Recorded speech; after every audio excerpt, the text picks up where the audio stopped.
Hej, mit navn er Nedim, og jeg kommer fra Sankt Pauls Skole. Jeg har nogle spørgsmål, jeg vil stille. Safat. Jeg hedder Safat. Hej Safat. Hej. Hvor kommer du fra? Jamen, jeg kommer fra Bosnien. Hvorhen i Bosnien? Sarajevo. Nå. Men jeg har nogle spørgsmål, jeg vil stille dig. Hvorfor valgte du lige Danmark? Eller hvorfor valgte I lige Da Danmark? vi skulle flygte, så havde vi 2 valgmuligheder. Det var enten USA eller Danmark. Og jeg tænkte sammen med min familie. Det var enten USA, som er mange store, og ikke i Europa. Og så er det Danmark, som er lille, demokratisk og bare godt. Så jeg valgte Danmark. Hvordan havde I det, da I skulle flytte fra Jeg Bosnien? havde det ikke godt. Vi havde faktisk mange penge, men vi kunne ikke have så meget med til Danmark, fordi det var jo et stort skib, vi skulle sejle med til Copenhagen. Det er Tyskland, og vi må ikke have så mange ting med, og vi kunne ikke bruge vores bosniske penge i Danmark, så vi tog bare det, vi skulle bruge, og så tog vi afsted. Nu har jeg lige skrevet et spørgsmål. Hvordan var jeres økonomi? Eller hvordan er jeres økonomi, før I kom til Danmark? Det svarer du på. Men vi havde mange penge, som sagt, og det gik rigtig godt. Jeg havde en uddannelse inden for industrien. Inden for olieindustri, og jeg gravede meget med mit firma. Jeg fandt en masse olie, så vi var rigtig rige. Jeres økonomi er blevet bedre eller dårligere, siden I kom til Danmark? Men som sagt, vi var rige, og nu hvor vi har flyttet, så mister man selvfølgelig penge, og jeg har ikke mit industriarbejde mere. Så Så den er blevet dårligere? Den er blevet dårligere selvfølgelig. Ja. Men undskyld, jeg afbryder. Men i Bosnien, der skulle vi jo betale, hvis vi skulle på hospital. Ja. Og det skal vi ikke nu. Så det er selvfølgelig også dejligt, du ved. Vi betaler god skat, for 50%, og så vi bare har det godt. Ja. Følte I velkommen, da I kom til Danmark? Altså 1995, eller hvornår var det, I kom? Jamen, det var i 1995-96, det var lige midt på året. Ja. Jamen, i starten, det var sådan, velkommen, ha' det godt, for nogle penge. Jeg får stadig, jeg får ikke så meget bistand mere, nu jeg har arbejdet, men dengang fik vi bistand. Ja. Og jeg fik en lille lejlighed i København. Og det her, og nu hvor vi har boet der i mange år nu, så har vi selvfølgelig følt lidt, at vi ikke er velkommen. Fordi at der er nogle muslimer og indvandrere, som er lidt, de opfører sig ikke ordentligt. Kriminelle altså? Ja. Og vi er jo integreret, har et godt job, taler dansk, går i skole.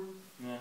Så det er lidt irriterende nogle gange, når vi bliver kaldt fucking perker og sådan noget. Ja. Men det må jeg leve med. Det er et godt land, og jeg fortryder ikke. Men har du nogensinde tænkt på, eller din familie, har I nogensinde tænkt på at vende tilbage til jeres hjemland efter den oplevelse, jeg har? Jamen altså, selvfølgelig har vi tænkt på det, men mine børn, de har det godt her. De har venner, skole, fremtid her. Og jeg har det også godt her. Og jeg vil lige tage en uddannelse til industri igen, inden for industrien til olie. Oliemand. Ja.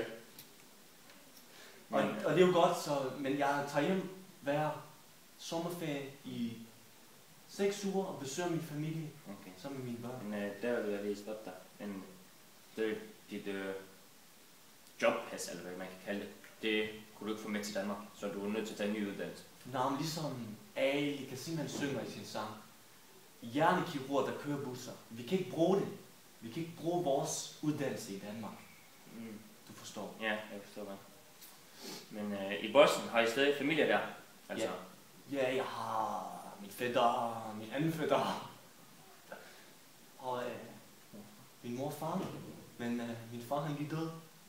Har jeg lige fået at vide fra min kusine. Så det er jeg lidt ked af. Har I meget kontakt til det? Ja. Udover at I tager til vi skriver breve, og vi har det der Skype, hvor vi snakker. Skype, hvor vi snakker og kamera med dem. Er det hver dag, eller er det bare... Vi har en aftale hver lørdag mellem 12 og 2. Okay. Da krigen foregik, har det påvirket jer psykisk? Altså alt det der, I har gået igennem? Jamen, vi har selvfølgelig mange men. Og man siger, at vi snakker meget sammen med os indvandrere, hvis man kalder det, eller nydanskere, som jeg godt kan lide. Kun Bosnien, eller også Tyrker og araber. Selvfølgelig de andre, eller jeg vil ikke sige de andre, men tyrker og araber, men mest bosnisk, for vi har noget til fælles. Ja. Og vi snakker selvfølgelig, og vi sådan, de men vi har, Ja. de er der vi plejer at sige 6 generationer. I 6 generationer. Ja. Men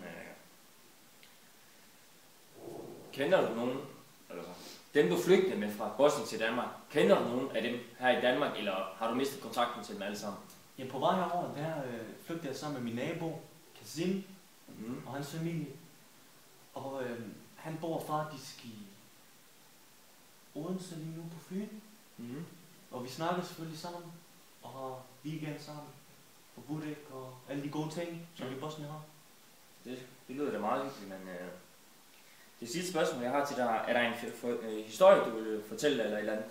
Sådan om krigen eller et eller andet? Om der var nogen, der hjalp jer? Det er jeg faktisk glad for, at du spørger. Selvfølgelig, jeg vil gerne dele min historie med jer. Eller med dig selvfølgelig. Og som sagt, så jeg var på arbejde den dag. Der har været mange optøjer og problemer i Bosnien, eller i Jugoslavien, som man kaldte det dengang. Ja. Og jeg kan sige, det kom faktisk meget pludselig. Lige pludselig så løber folk og siger, vi skal væk, vi skal væk. Så jeg skynder mig hjem fra mit arbejde og siger til min kone, vi skal væk. Og mine børn tager jeg ud af skolen. Og ja, fordi der var jo ligesom ikke specielt mange i skolen lige der. Og så pakker vi som sagt vores ting, de ting vi kunne få med. Og så skynder vi os afsted til det nærmeste lufthavn eller central, hvor indvandrere de samles. Eller som vi samles, vi er jo indvandrere på sådan her. Og så søger vi om tilladelse til at opholde os i landet, imens vi er krig. Og det gjorde vi så.